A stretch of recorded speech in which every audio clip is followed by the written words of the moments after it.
สบายดีอาจารย์ น้องชื่อท้าวลีมิ่ง ชัยวงศ์ IT 3B สมาชิกในกลุ่มน้องก็จะมีท้าวจันทวิสุข ท้าวบุญสัง และท้าวติ๊กคำ กลุ่มของพวกน้องได้สร้างโปรแกรมอ่านและแปลคำศัพท์ภาษาอังกฤษซึ่งว่าหน้าตาจะเป็นแบบใดน้องจะสาธิตให้เบิ่ง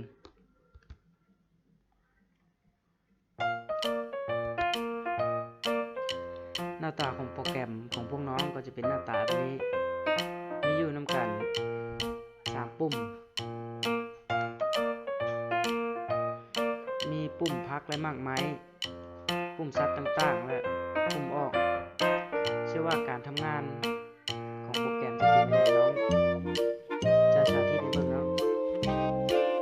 ปุ่มพักและมากไม้เมื่อคลิกเข้ามาก็จะเป็นหน้าตา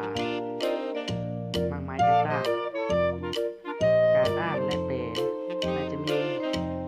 คำอธิบายอยู่บนนี้คืออ่านและแปลโดยคลิกใส่รูปภาพเรียกว่าคลิกใส่มาแอปเปิลมาแอปเปิล Apple, ก็จะมีเสียงอ่านและ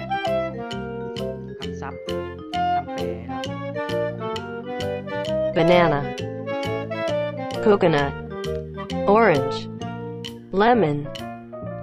mango, pineapple, watermelon, ซึ่งว่าเสียงอ่าน strawberry, แนว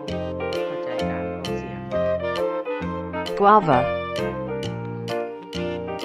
หน้าตาของ cabbage, lettuce, onion, garlic, tomato, corn, cucumber,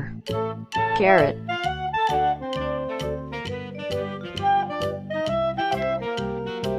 tiger, lion, elephant, cow, panda, chicken, cat, dog,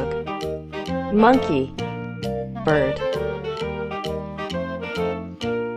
ขั้นตอนการใช้งานโปรแกรมของน้องว่าคำศัพท์ต่างๆก็จะมีเพียงเท่านี้ซึ่งว่าเราจะยกตัวอย่างมาซ้ำนี้เนาะ